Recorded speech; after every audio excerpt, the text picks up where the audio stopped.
Good morning, Colorado Springs. It's another brighter day in the neighborhood, and I'm your host, Angela Jones. Today we have two entrepreneurs with us, Kevin and Kyle Dexter, who are proprietors of our neighborhood favorite, Shuga's. Welcome. Hi. Hi, how are you? Hi. It was fighting some traffic to get over here today, wasn't it? Just a little bit. Yes. Oh, man. And, how long have you guys been in the Springs?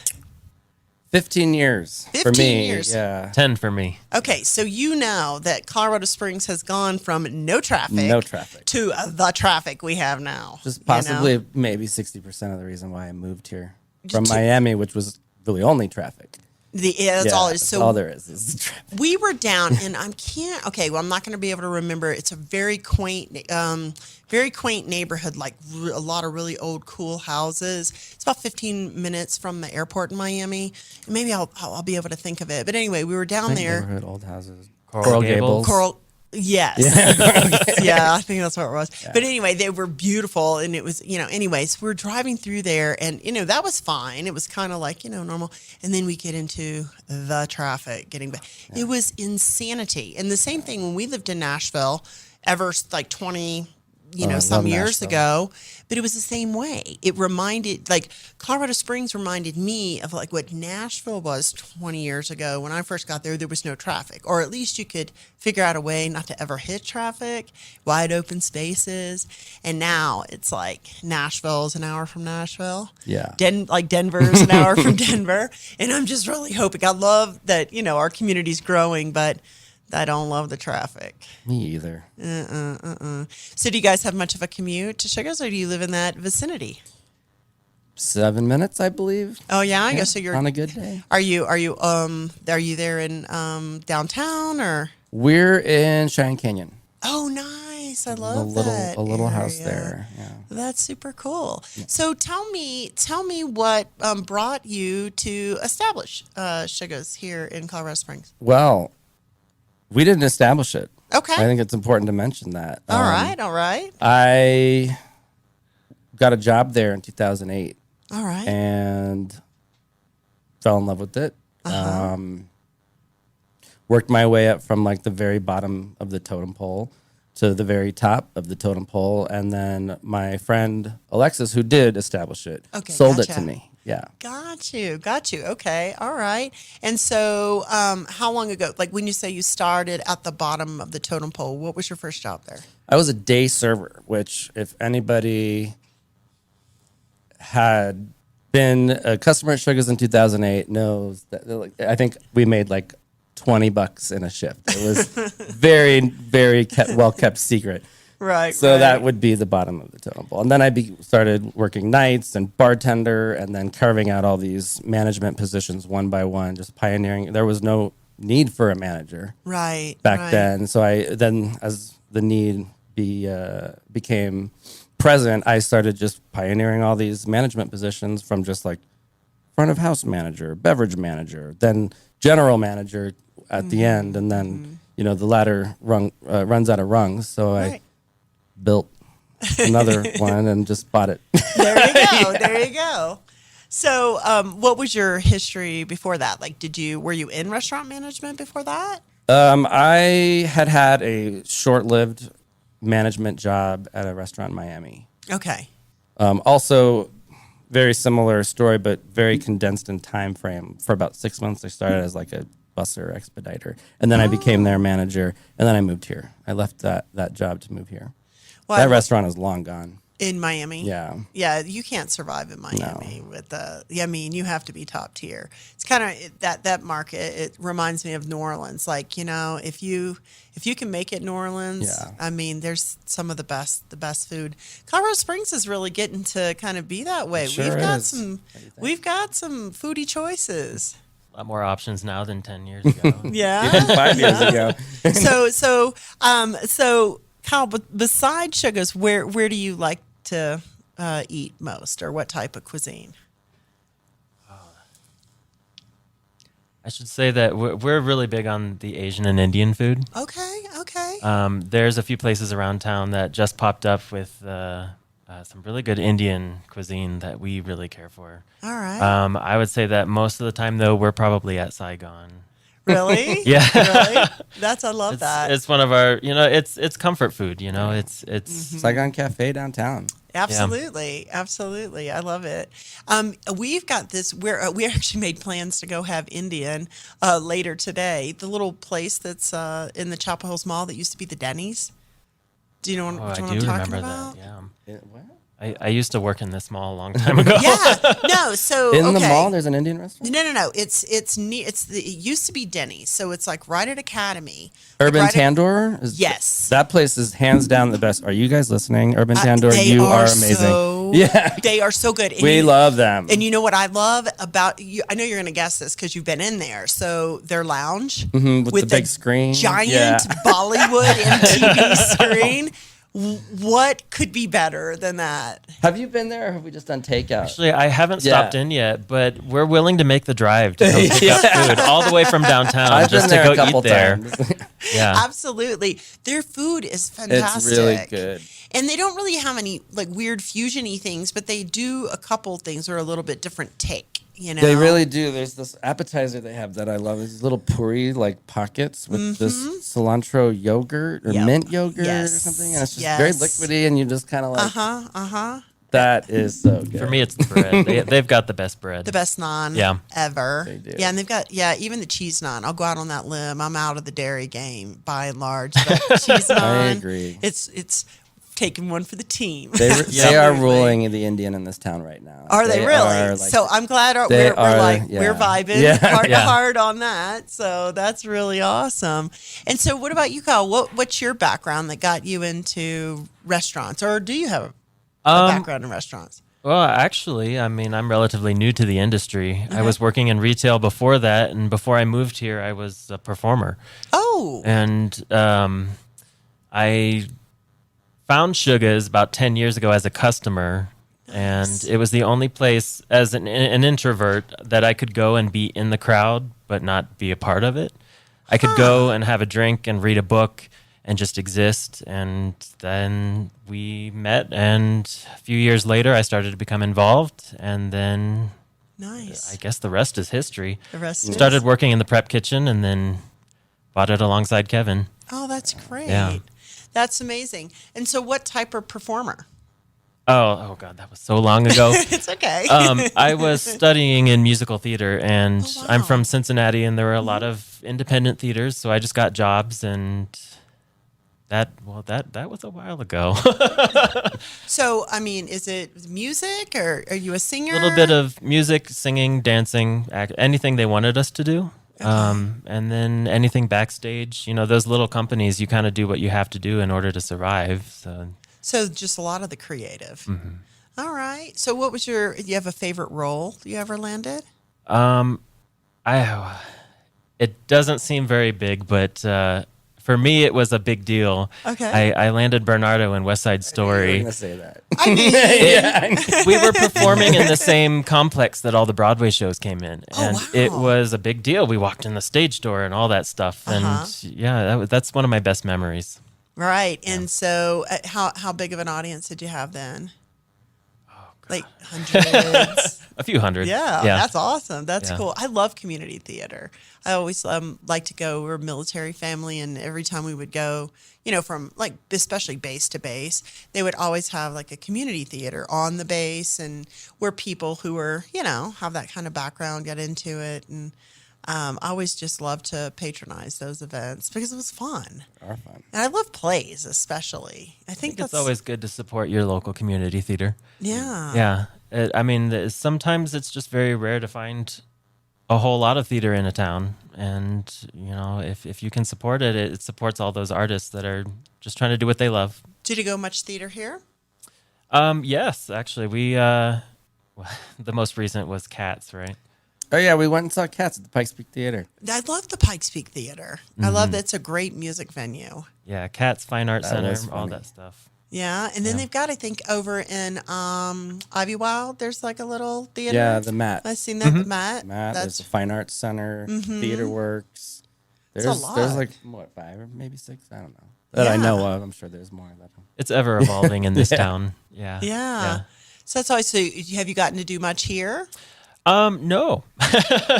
Because you're busy. Yeah, life just took me in a different direction, and then eventually we ended up buying a restaurant, and that right. And takes up the and so time. when did that happen? When did you guys That purchase Shuga's? conversation started in 2018. Although Alexis and Kurt, they're the former owners, husband and wife.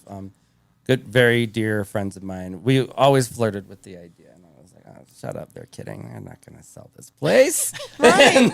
and then it got real, and about 2019 is when it got real. And then we started negotiating, and we were set to close on March 17th. Okay. No, March 23rd, and the restaurant's closed on March 17th. So that just delayed it, and then Right. we it was all said and done in summer of 2020. Okay. And so you guys ended up walking through all that, the pandemic Yeah, we closures carried and it everything through. with them. Okay. Yeah, we definitely. I had been running Shuga's for some years before, so Alexis and Kurt were, like, I would say semi-retired. They had me running it. We had other management, so they were hands-on and hands-off, hands-on, touch and go. And I was running it for years, like kind of almost without them. So that was just like, just carried it right through. Right. Right. Pandemic, whatever. Pandemic, whatever. I mean, Gotta keep and going. we were talking about this before we went on air just a little bit about like just how tough that's been, and how much, anyways, I wanted, to say again how much I appreciate, people who are in, the restaurant business, because it's an essential service. It absolutely is.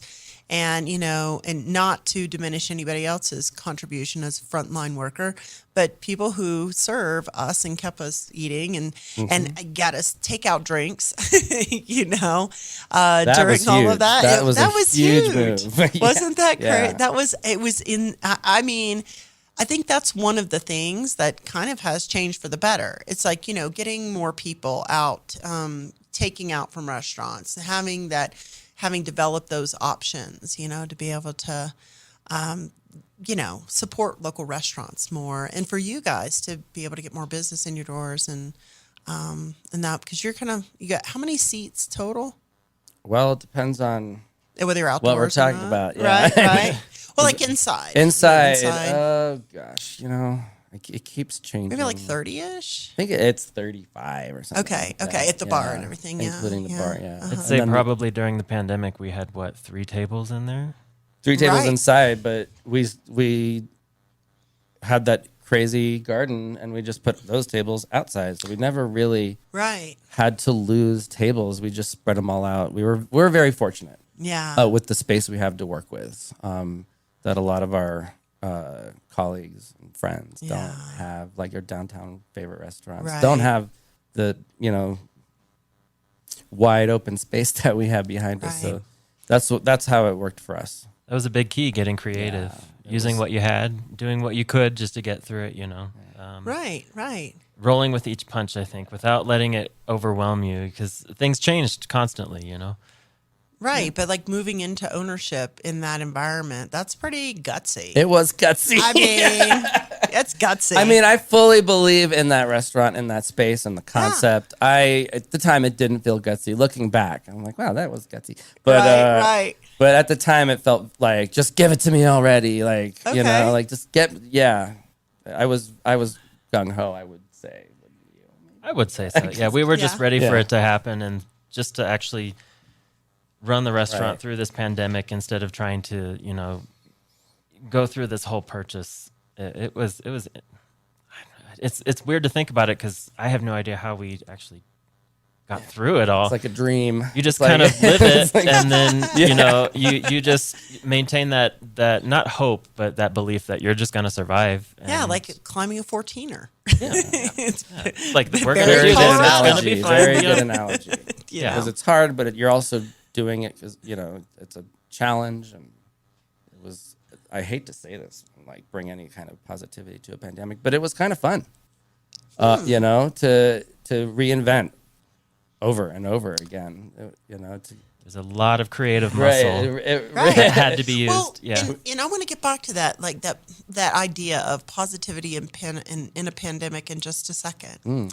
I want to remind you, our listeners, you're listening to KPPF, and I'm with Kyle and Kevin Dexter, owners of Shuga's here in Colorado Springs. So I think that's one of those, the positivity in a pandemic. And I know we all kind of, because of the tragedy, because of so many people losing their lives, losing their loved ones, losing businesses, things like that, we all want to be sensitive to that. But I think that positivity or that gratitude for what good also has come from this challenge or meeting this challenge, like building community together. Like people really had, in some ways, while we had to like socially distance and socially isolate, I think people became much more concerned about their neighbors and much more concerned about people in the community. And then that creativity, we had to employ creativity in a way that we didn't have to prior, because it was a new challenge, So what are your thoughts on that? Because I want to encourage you to talk about that positivity with that caveat that it's not meant to be insensitive to Correct. to anybody. And my thought, we were presented with a choice. We could either be angry and what had happened is we got a very new and large set of regulations that kind of changed from time to time in the food industry. The health department has a lot to say about how you conduct yourselves. And we noticed some folks, certainly on the news were angry about this, or like they're just going to close until it goes away and then we'll come back. So in my opinion and my experience with it, we had a choice. We could get angry, we could fight it, we could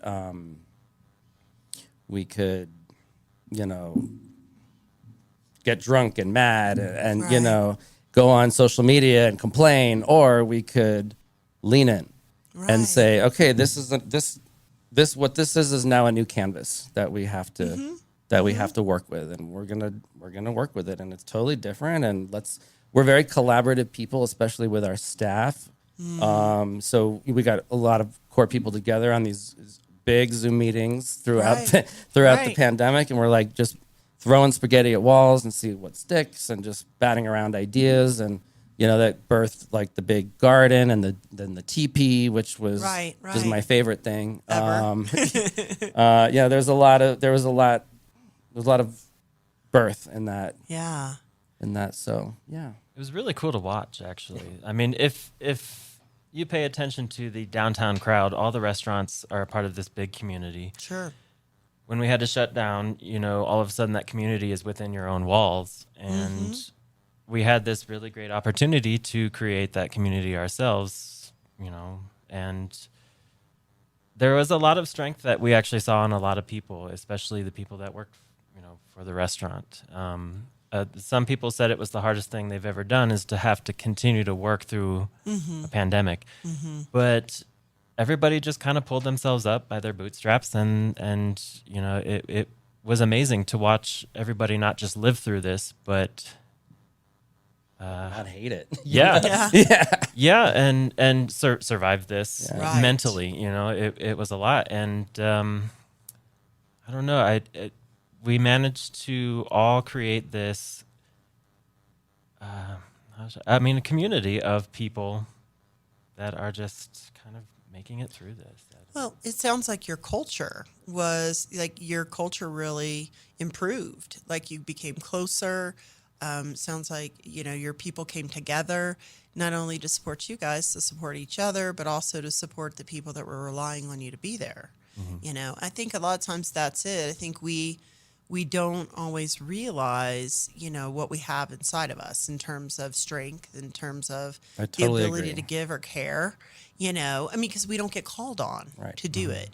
Back to the thing with the 14er, I think that's why, those types of challenges are so good for people because, we don't really realize what we can do until we set out to try and do it, or have no choice but to do it. Right. And we all do have choices. I mean, and that's really the thing, because like what you were talking about, I mean, you could have just said, and not to disparage or criticize anybody who Sure. made a different choice Everyone's whatsoever. got their own journey. And But you had the option to do 100 different things other than what you did, but, I think, for us at my firm too, like, I know that, a lot of people were worried and laying people off and this, that, and the other. And, for instance, since the beginning of this year, we've grown from 5 to,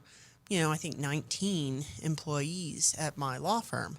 And because I'm like, hey, we're doing this thing and it's cool. And now we can do it even better. We have, because of Zoom, we can employ very qualified professionals that are in other states. They don't need to come in to do, paralegal work and things of this nature. We even have a lawyer in Michigan who used to be in Colorado and needed to relocate. And because of the pandemic, we're like, oh, no problem. You can do that. And it's great that we have that option, and just sticking it in there with folks. So I did notice I was downtown last night and went to Jack's, and what are those brown the parklets that were built? They're gone now. I guess they are. Yeah. So is that a sign that things are more or less back to normal, do you think?